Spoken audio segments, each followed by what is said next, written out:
All right, hello everyone, and thank you for joining tonight's event, 150 Years of Alpha Phi's History. I am Bridget Conrady, and I'm the Manager of Events at Alpha Phi International, and it is my pleasure to introduce Kristen and Laura tonight from HistoryIT, who will be walking us through Alpha Phi's new HistoryIT website. Thanks, Bridget. Good evening, everyone. I think we're evening pretty much wherever we are. Yes. Yes, so as you all likely know, Alpha Phi has a shiny new digital history site that will be growing over the next couple of years. It has about 400 items in it at the moment.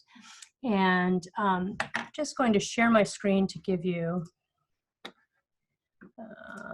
an overview. Here we go. Can you see my screen? I can see it. You can? Okay. Sorry, folks. I forget that you don't have volume. So if you have questions or comments or whatever, just throw it into the chat. And if I don't see it, Laura will shut me up. And okay, so here it is. Here is your beautiful digital history site that is connected to Alpha Phi's digital archive. When you first get to the site, you can see that it really brings you into search. So if you come here, you have questions, this is kind of, your first stop shop. So here you are, you come in and you're interested in philanthropy. Look, and I can spell philanthropy. And you see here that there are 105 items throughout the archive that are tagged with philanthropy. These could be articles, photos, and so on. And if we then narrow it down, here we have Sigma chapter, and at the moment there are 14 items relating to Sigma chapter. There they are. Okay, let's go back.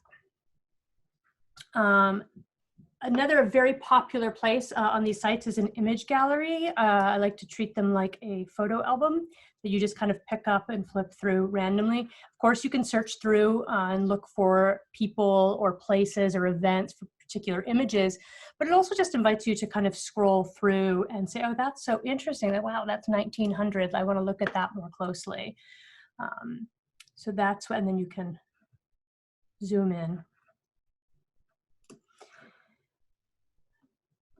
As you scroll down the home page, we're going to come back to 150 stories in a second. As you scroll down the home page, your Explorer brings you to a menu of other ways that you can navigate the collection. There are curated ways, such as the stories and the timeline. But then you can also go through and look at materials by item. So you might just be interested in objects and then narrowing that down to jewelry and so on.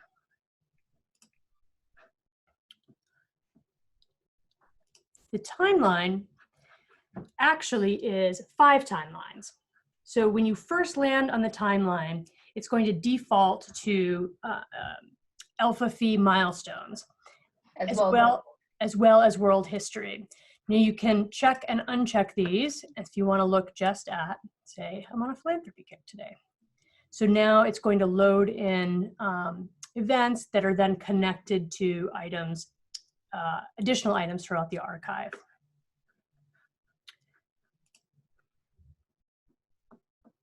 Now, of course, your chapters are going to throw out a chapter. Who wants to say a chapter? We're going to see if this chat works. Who's the first to throw out a chapter? Beta Pi. I can spell. Ooh, where'd it go? Now, of course, the site is I meant to click exact search. We're not, yeah, right. We're not sure that people have, necessarily what they're looking for, right? If you put it in quotes, it'll just give you beta pi, but otherwise it's thinking, oh, you might want everything that has beta and everything that has pi. So it's going to give you several results there. But if you put it in quotes, it would just give you beta pi. And there should be a, okay. So here we are, and we see all of the materials relating to beta pi. Obviously, this will continue to grow, but it's just another way to navigate the archive. as you go to a particular item and you look through it, and then you look at the tags that are attached to it and use that to continue to navigate through the collection. Okay, so there will be 150 stories, which are kind of exhibit presentations or blog type presentations, focus on a topic that are connected to, each one is connected to materials within the archive. On the home page, we will be featuring different stories at any given time. But Alpha Phi is planning to turn out all 150 of these by the sesquicentennial. And so here you see the first ones, and let's look at the first convention. So you can see it's a blog type format. So this is where you're going to go to, to learn new things or to answer questions about specific topics. Speaking of, I am going to stop sharing my screen. She runs a technology company and she can figure out Zoom. Excellent. Okay, so now if there are questions about the site itself, I'm happy to take that, or we can jump right in and play some trivia.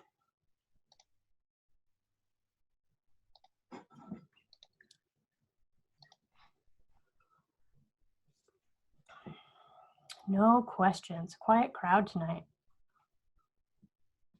Okay, so Laura, do you want to share your screen? Yes.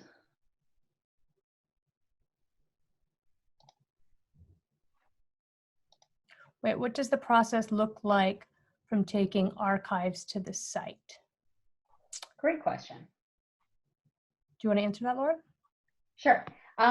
So what the process looked like for this initial aspect, this first phase of the site, is that we went to Alpha Phi's headquarters and we did an assessment where we looked at the state of the archival collections there and figured out, what the breadth and scope of your collections looked like, as well as what the condition of the materials were, and things like that.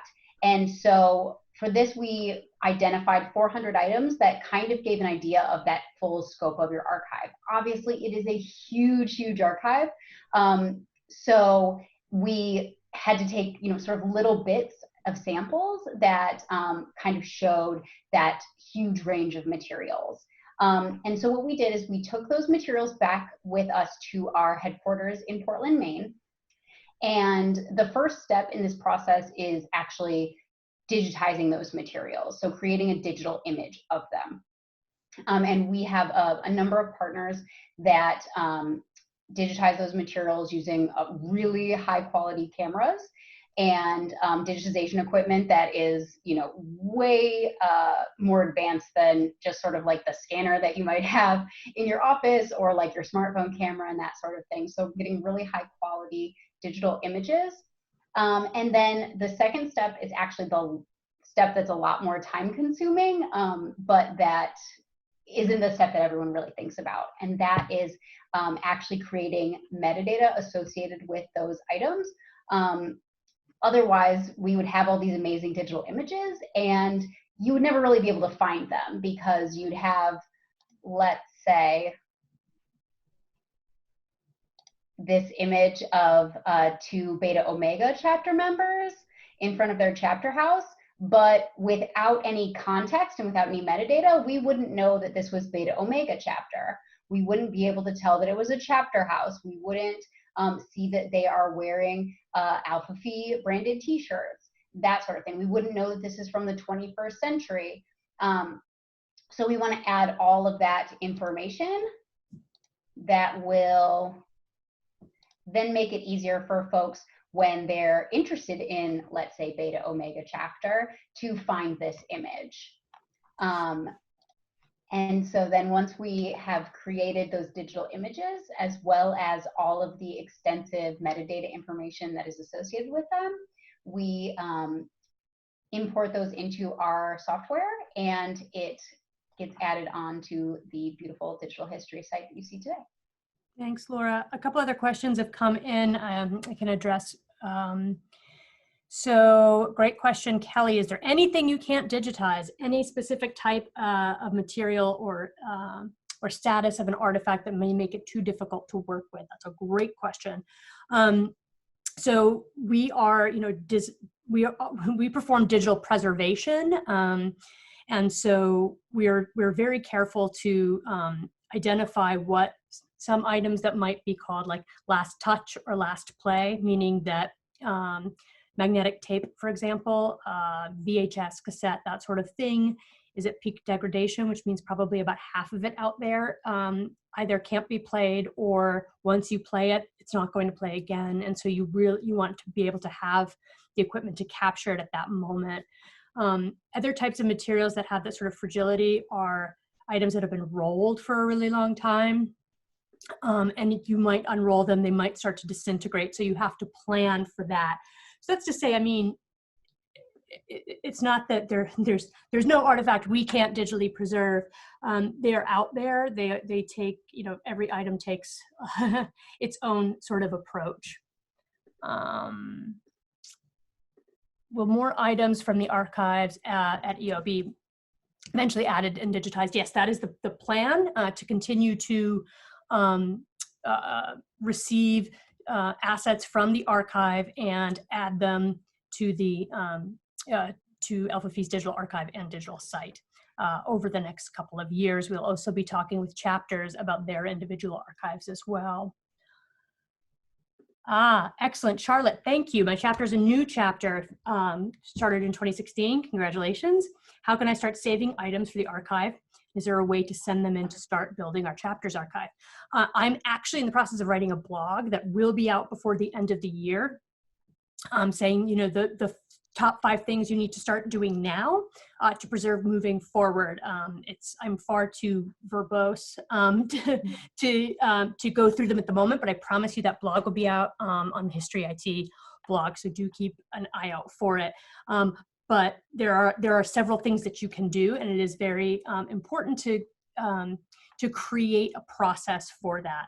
That is to identify what is important on an annual or a semi-annual basis to be preserved. What will be important, which is a hard judgment, in the future to be able, and what format does it need to be in? I think I got them. Went back to There's Dakota. one more, or there's 2 more actually. Is there a curator for the site from Alpha Phi staff?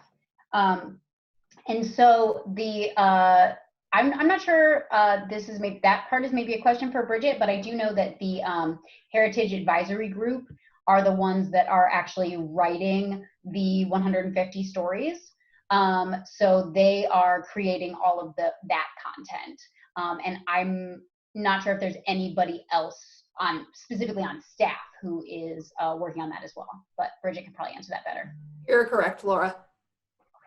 Cool, good. And then Dakota asked, what's your favorite piece you found? So I have an answer to that is kind of random, but one of my favorite things about working with archival materials, especially from fraternal organizations that have been around for over 100 years. Any organization that's been around for over 100 years, really, especially women's organizations. I love the hats because these women have such amazing hats. So you can actually see on the photograph that's on the background of the homepage here that there's some pretty great hats. But my favorite item is actually, while you look for it, Laura, I'm just going to pop in an answer while you pull that up. Yep. All materials, yes, are returned for long-term safe storage and preservation with Alpha Phi. Yeah, so here's my favorite photograph from the collection, and it's just sort of random.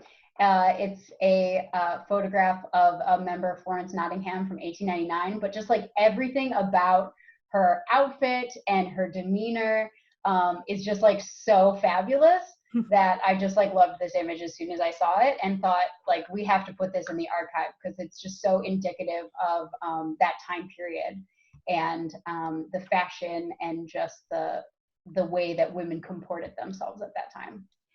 And that's also the kind of thing in an archive that we might pull out, like we might open a box and see that hat in there, 120 years later, and be absolutely terrified that it was an animal of some sort in the archive. But that's a gorgeous photo. And okay. Also, this is one of the things that's great about all the metadata that we have created here is that this is actually tagged with hats. So if you want to see more awesome hats, you can just click on that subject tag and then see more items of fantastic hats from the collection. That might be a personal choice that I have decided to make to always tag gorgeous hats with hats, but I think that other people appreciate it too. That's great. Okay, are there any other questions about the archive or your history? Okay, so then I will keep an eye on this here, and Bridget, shout out if we don't see something and respond, please. So now we're going to ask you some questions and test your knowledge, and then see who gets voted off the Zoom island here. We're going to just start with a few Alpha Phi trivia questions. And then Laura's going to talk about how, if you have this question, some ways that you might approach answering it using your digital history site.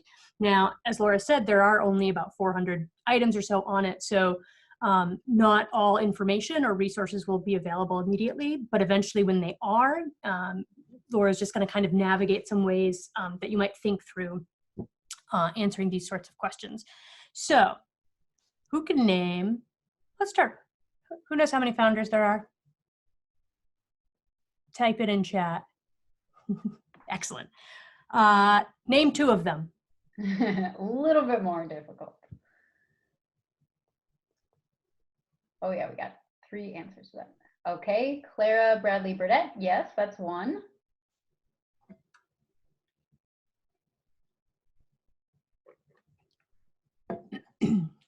Oh, and yep, we've got several answers here. Yep, Martha Crow, another telling Rena. Oh man, look at you all go.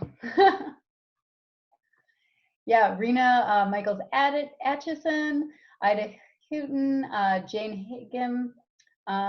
Excellent. Well done. Yeah, and surprisingly, you still remember from your new member education. I was just telling Bridget that I am not quite so well versed in remembering my own sorority's history. So that's wonderful.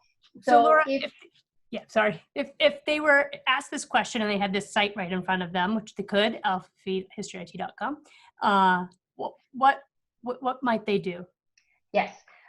So if you were wondering about this, like seeing the answers here, there are definitely less than 10 women that were mentioned, right? So if you were wondering who were the other founders, or I wonder what information maybe is about the founders, which is certainly particularly cool.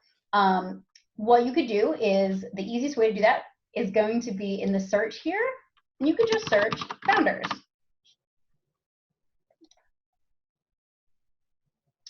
Now, this is going to pull up everything that mentions founders. So you might imagine that since we have a Founders Day, there is information that is tagged founders that isn't just about the founders, right? Because it's pulling things that also say Founders Day. So this is giving us 69 items. If we go to subjects here, you can actually filter these results to give you more specific information. So we can actually filter this to give us just the information that is specifically tagged about the founders and not, Founders Day. And so now we see that we are getting the items, reading items that are tagged founders with that subject tag, as well as have founders in it. So,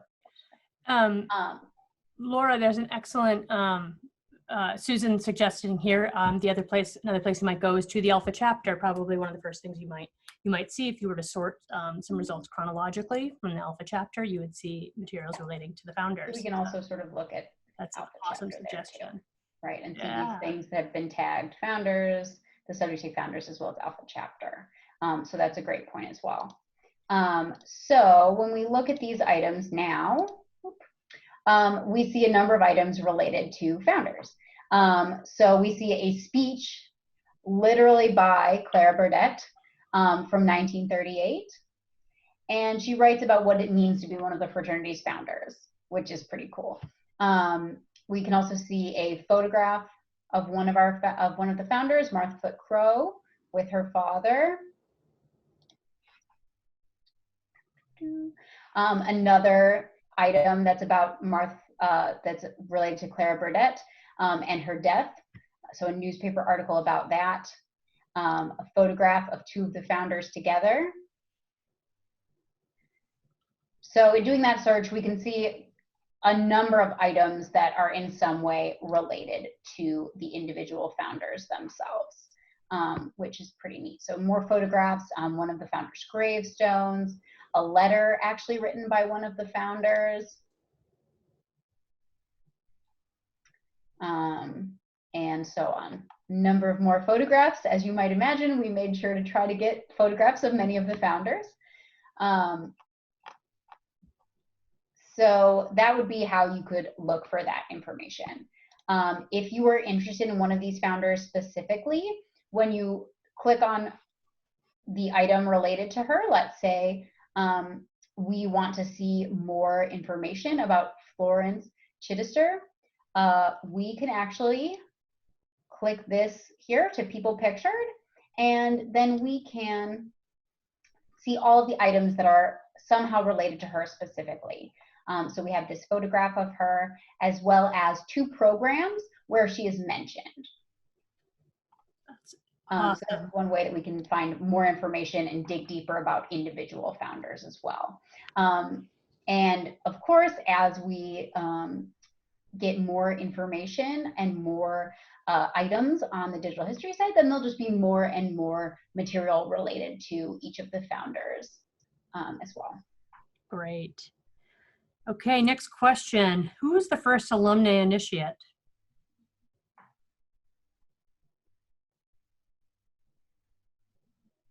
Excellent. Yeah, Susan, you're on it. Yes. Oh man. Yeah, a lot of answers. Great. Susan's not the only one who knows. So Frances Willard was, in fact, the first alumna initiate. And so similarly, if we were wondering about alumna initiates, we could search for that term. When you're searching a term that is multiple words, the best way to do that is going to be to use quotation marks. That way, the answer will give us things that specifically say alumna initiate, and don't say alumni and also initiate, or some things that say alumni and then some things that say initiate, and it gives us both, everything that says either one of those. So we're going to search alumni initiate. And it's going to give us 5 items that are in some way related to alumni initiates. And we can see that this one here has Frances Willard with a description that tells us Frances Willard, initiated in 1875, was the first alumna initiate of Alpha Phi. We also have a lovely picture of more modern alumni initiates. That's great. Okay, all right. Let's move to another challenge here. What year was Alpha Phi's first convention?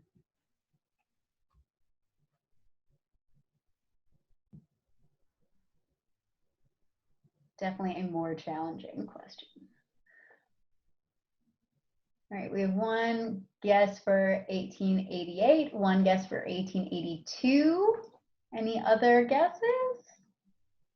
Or anyone who knows? Kelly seems to know. There's a lot of exclamation points there. Kelly's confidence is warranted. It was 1882 in Syracuse was the first convention. So when you're wondering oh, I wonder when like X, Y, or Z thing happened, like a specific thing that has happened, and you're wondering when did that happen, the best way to find that answer is going to be in the timeline. So we scroll down here and look at the timeline. As Kristen mentioned, we can filter by the type of information that we want to see. So I'm just going to put Alpha Phi milestones on here just because then that will only give us those answers. And the first convention, a pretty big event, it's going to be listed as an Alpha Phi milestone. So as we scroll down here, we see very quickly the first convention was in 1882. We find out that it was held in Syracuse, and there were 7 people in attendance. 6 members of Alpha chapter and 1 member of Beta chapter. Great. Okay. Why do we celebrate Founders Day on October 10th? This one I feel like is particularly hard. Maybe you all totally know the answer and it's easy, but this seems like a hard one to me.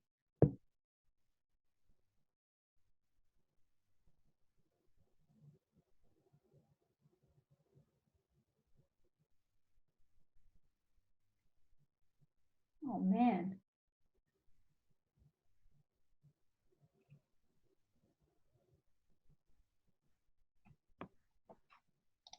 Great, so great answers. Yeah, so Charlotte's saying, Charlotte and Case are both saying basically similar things, right? It's because of the like quirks of the academic calendar. School wasn't in session in September at that time when the fraternity was founded. And yeah, that's correct. So the, you know, at the time, Syracuse had a different starting schedule than it does now. And so the first meeting of the fraternity was actually on October 10th. So that's why Founders Day is celebrated on October 10th, because that was the first official meeting. So this is a question that can't really be found. The answer can't really be found in the digital archive right now. As we mentioned, there's only about 400 items in the digital archive. So there are just going to be things that you're thinking about and wondering, and Alpha Phi probably has the answer somewhere in its archive, but it's not digital yet. So if you were interested in this, one way you might find out about Founders Day would be to search Founders Day. And then you'd find a ton of material all related to Founders Day. Another way that might be a little bit more direct to find the answer to your question would be to check the 150 stories. The Heritage Advisory Group is doing an awesome job of writing these stories, and they have a lot of information in them. So I'm just going to click this one here.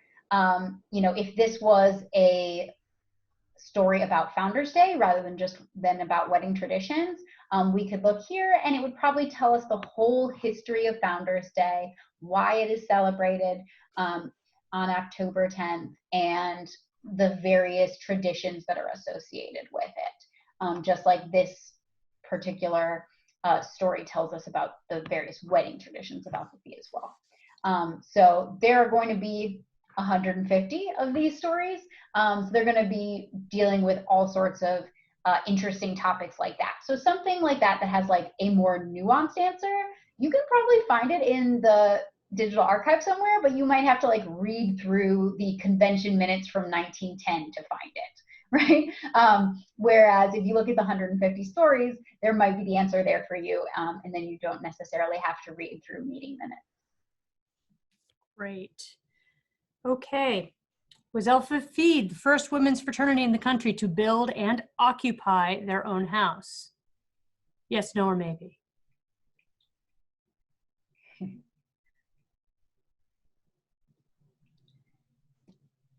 Yes, indeed. Yes. That was maybe a little bit easy. Does anybody know the year that Alpha chapter built that first house?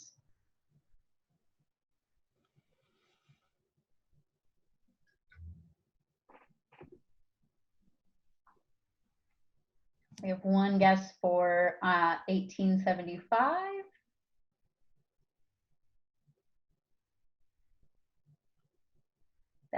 This was a hard one. That was a hard one to ask you the year. See if we can find out in the archive. Yes, so exactly. Great minds, Kristen. So we'll find the answer from the archive here. So, if you're wondering this in question, Alpha Phi was the first sorority to have a chapter house, right? Alpha chapter built that first chapter house, but you don't necessarily know what year it was, or you want to see a photograph of it, or you want to read information about it, right? So what we can do is, again, I'm going to use quotes here because then that's going to give us the exact phrase we're looking for. I'm going to search first chapter house. I could also search chapter houses, but that's going to give us all the information about every chapter house in the collection. So it's going to give us a lot. And we search first chapter house. We see some things that are other chapters' houses that were their first chapter house, right? Gamma chapter's first chapter house.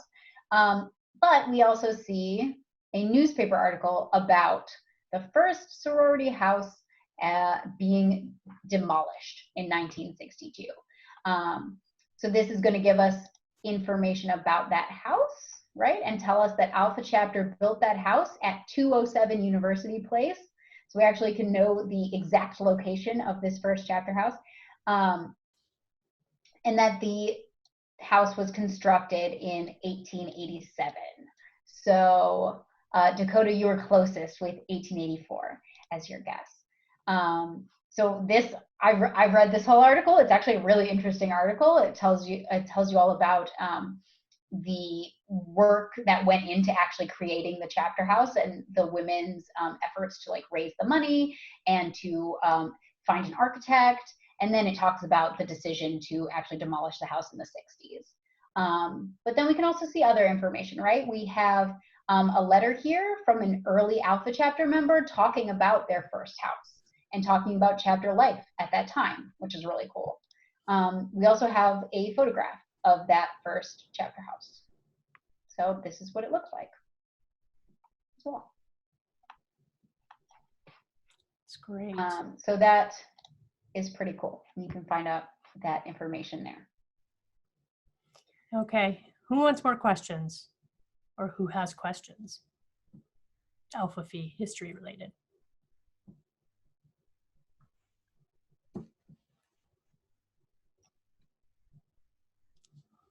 No more questions. All right, more trivia. More trivia? All right, let's give them a few more, Laura. Mm-hmm. What year was the first alumni chapter founded? Yeah, Kelly's on board. Trivia. First alumni chapter. Oh, man. Case is coming in hot here with Boston and Chicago in 1889. Yes, indeed. That is correct. I thought this was a tough one, but so this, again, when you're thinking of when did this thing happen? That's a great time to look at the timeline because that's probably going to give you the answer, especially when you're thinking about a major event, right? If you're wondering when did my chapter build its current chapter house, right? That isn't going to be in this timeline, right? That would be something we'd want to search for. But big milestones of the fraternity, those are going to be in the timeline. So if we look here and we'll just scroll down, we know this was pretty early on, so we don't have to go too far. And we see that Case is correct. The first alumni chapters were in fact Boston and Chicago, and they were officially chartered at the 1889 convention on October 11th, to be specific. Well, and now you're giving away the next question. When did Alpha Phi begin to use traveling delegates? Maybe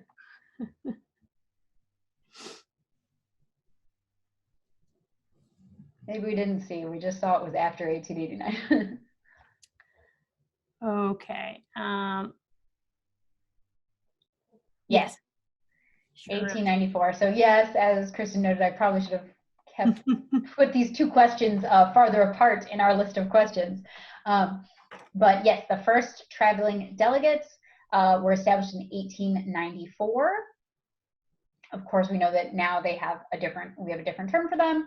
And that Alpha Phi was actually the first women's fraternity to establish traveling delegates. All of the women's fraternities and men's fraternities have these positions now, but Alpha Phi was the first to come up with a position like this. A few more when questions that keep us on the timeline. Of course, you could search as well, but we're on the timeline. So, when was the standard gold badge adopted? All right, this one's pretty hard. I don't know if Case can get this one.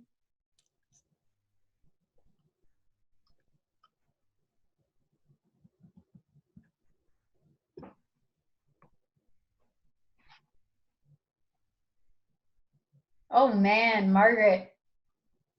Yep, and Case and Dakota. Wow, okay.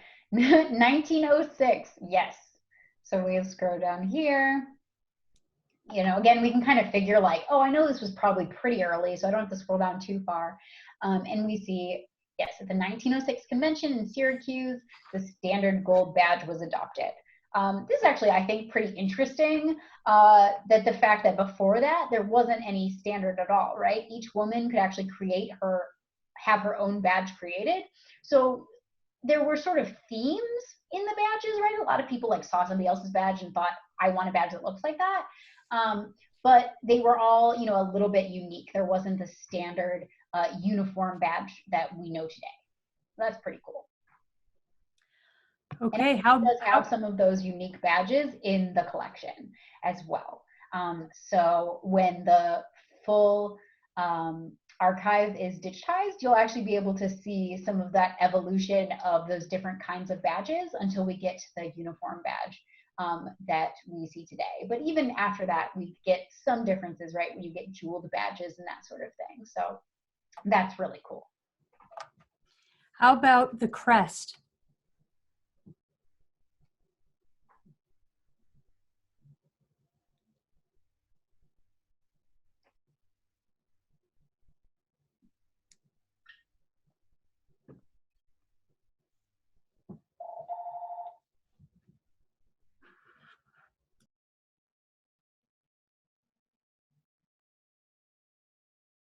Excellent. You guys are great at trivia.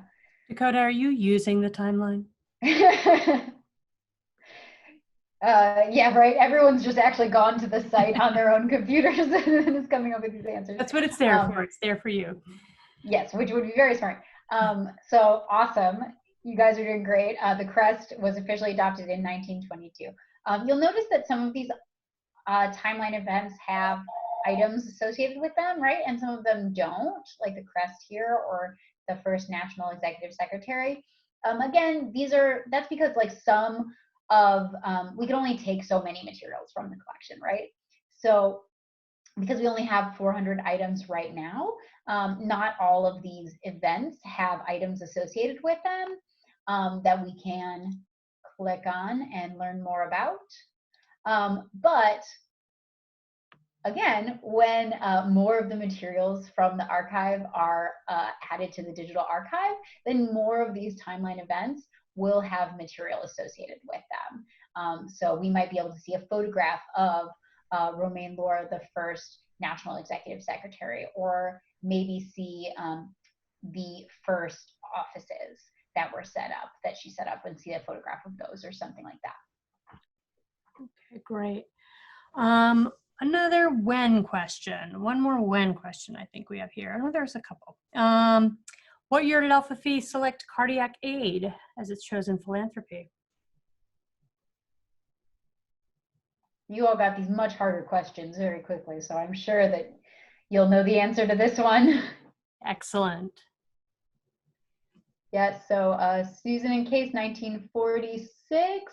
Charlotte, very close for 1950s. It was 1946, so very close there.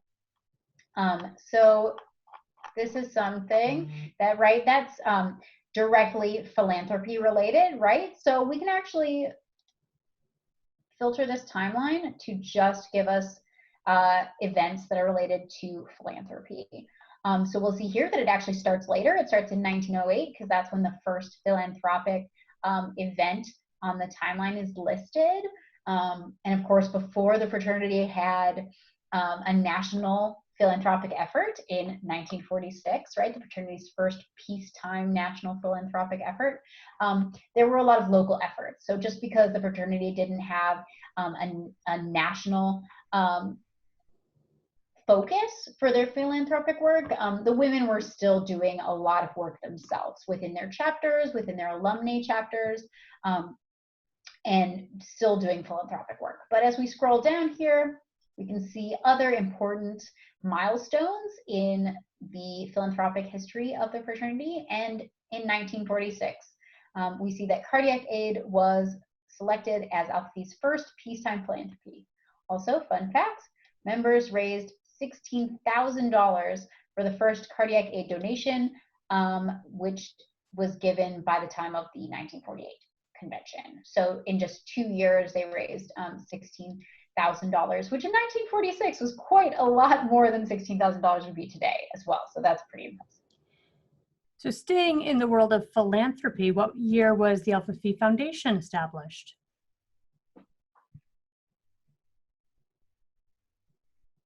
You all know that one, foundations. Yes, so quite a few answers there of 1956. And we scroll down here and we can see the foundation was established in 1956. Again here, right, this might be a cool place for us to show a photograph of like the first foundation board of trustees or something like that. And when the full archive is digital, we can have that information here as well. Great. Switch out of philanthropy. What was the third Alpha Phi chapter founded? The third.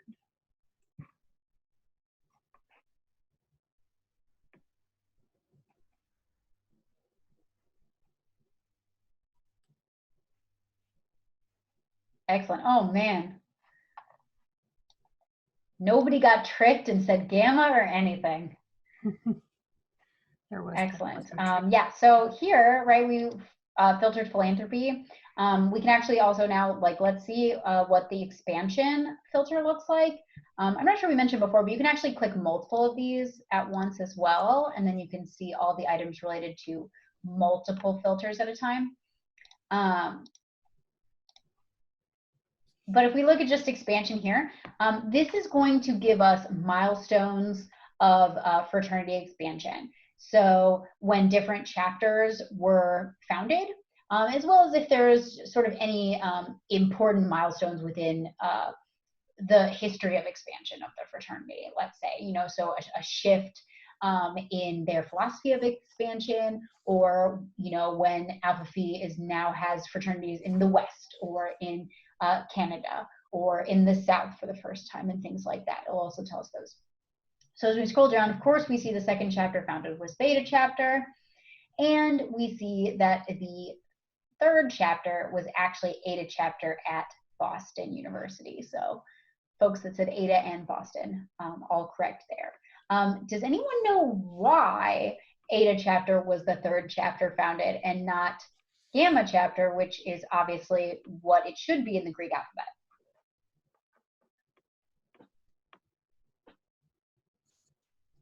Yes, Susan knows. They had 7 members. Eta was as we said, the third chapter founded, so they didn't really have rules yet about the naming of chapters.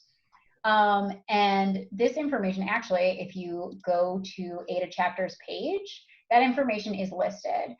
We can find out, when we see this, we see all the items related to Eta chapter, and then we also have this interesting information. Not every chapter has this right now. Eventually, they might all have a little blurb about them, something interesting.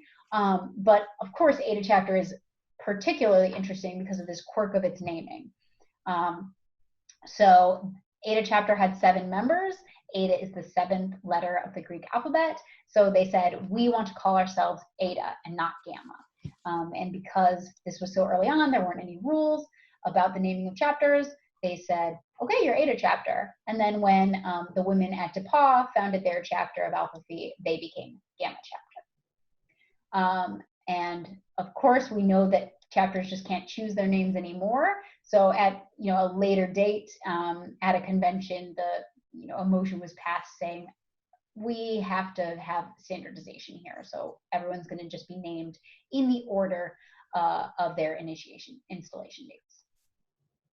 Thanks, Laura. Okay, so that ends our trivia questions that can be kind of quickly and easily answered on the current digital history site. I know we're coming up in 45 minutes here, so I want to be respectful of people's time. We do have a few more trivia questions that would be answered, I would imagine, when there are more of the 150 stories populated. They're more kind of a curated topics. So do people have questions about this project? Do people want to vote for more trivia? Or shall we say this evening? Good evening, rather.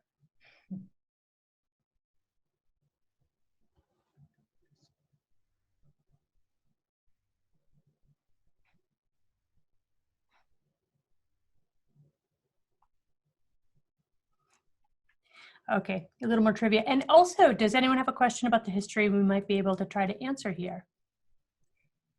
Or someone on the Zoom, I bet, can answer. As you say, somebody else might know the answer. You guys are really well versed in the history. I feel like everyone on this call has read the history books multiple times. Okay. What are Alpha Phi's 5 program areas?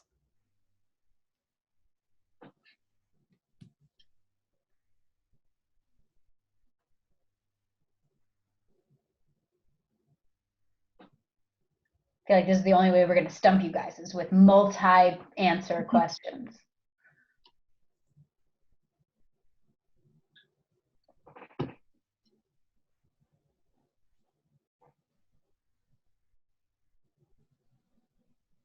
Ha, yeah, right, Case says. And Dakota, yeah, right, you're not going to stump us. Yes, so well done. Legacy of leaders, live courageously, stand together, league of coaches, and generous hearts. So, yes, yeah, you are both, yes, being on staff maybe. For a question like that specifically, right, is definitely a little bit cheating. If you didn't know, I think you might be in trouble. So questions like that, again, this is something that isn't in the digital archive right now, but I could see when the archive is larger, being able to search program areas and then finding information that discusses those 5 program areas, maybe even that discusses the decision to choose those 5 program areas, which would be really interesting to know why those were chosen. Great. Oh, great question. Has the executive offices always been located in Evanston? I don't want to steal anyone's thunder if anyone wants to answer that.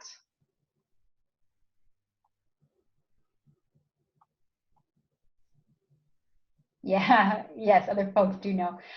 Yes, so the executive offices actually have been located in Evanston for a really long time, but they haven't always been located in Evanston. And the first location of the executive offices was actually in New York City. And that is also in our timeline here. If we go down to the, oops, we go down to the 1920s, 1921, when our first National Executive Secretary was established, and that she set up the first executive offices in New York City, probably because she lived in New York City. Great question. Any other questions?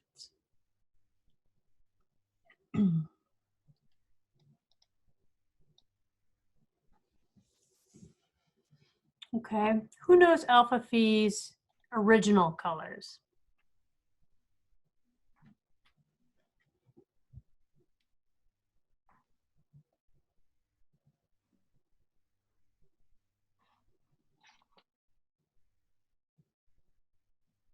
Wow, I was going to say, like, spoiler alert, we said original because they're not the same as they are today. But loud and clear. Loud and clear. yeah, you all knew that one for sure. gold and blue. So again, this I think would be a really cool question to explore. And yeah, I'm gonna have to agree that gold and blue don't really go together, right? Like maybe blue and silver would go together, but gold and blue, it seems like it kind of clashes. Silver and Bordeaux definitely go together better, I think. I agree, Kelly. This is the kind of question that I think would be really, really cool to explore in the digital archive when the archive is larger. So you could, for instance, search, official colors, right? And we could find items that are all tagged with a subject tag for the official colors. And we might be able to find out, exactly what the thinking was, right, to make them blue and gold, and then why they decided to change them. And although Margaret already knows.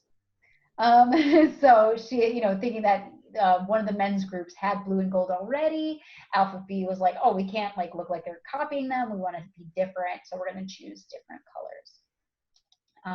So we might be able to see, the convention where they're discussing this question and trying to figure out what colors they're going to change to, and maybe see what colors they thought about and then mixed. That would be really interesting.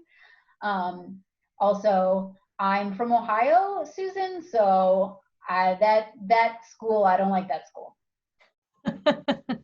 Bad colors, bad school, bad at football. Oh, okay. Let's not get into this.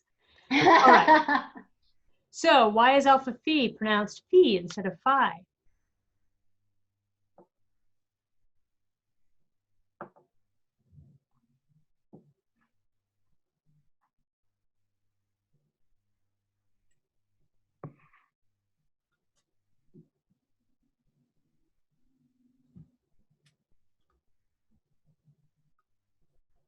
Excellent.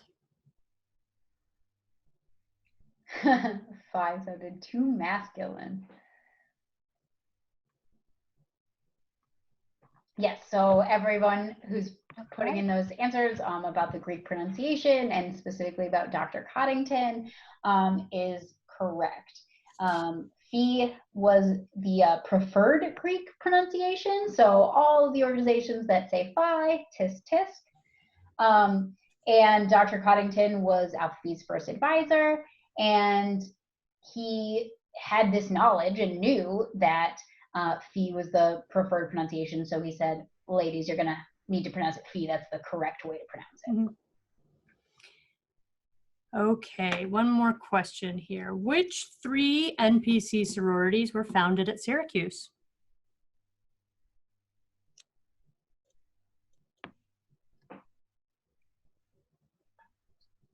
You all have to get at least one.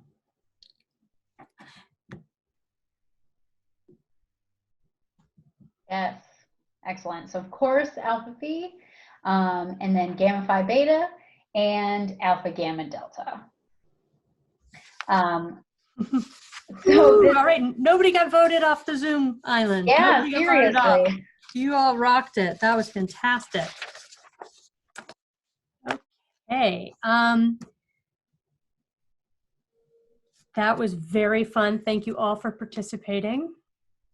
Yes, I was actually afraid that we wouldn't have very much participation. So I'm so excited that everyone was very knowledgeable and also willing to guess even when they didn't know. All right. Well, thank you, Kristen and Laura, for a great night. That really was fun to watch.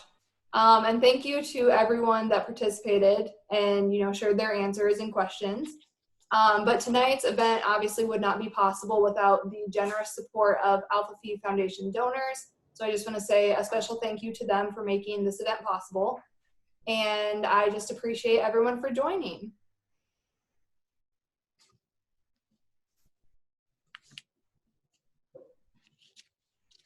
Thanks. Awesome.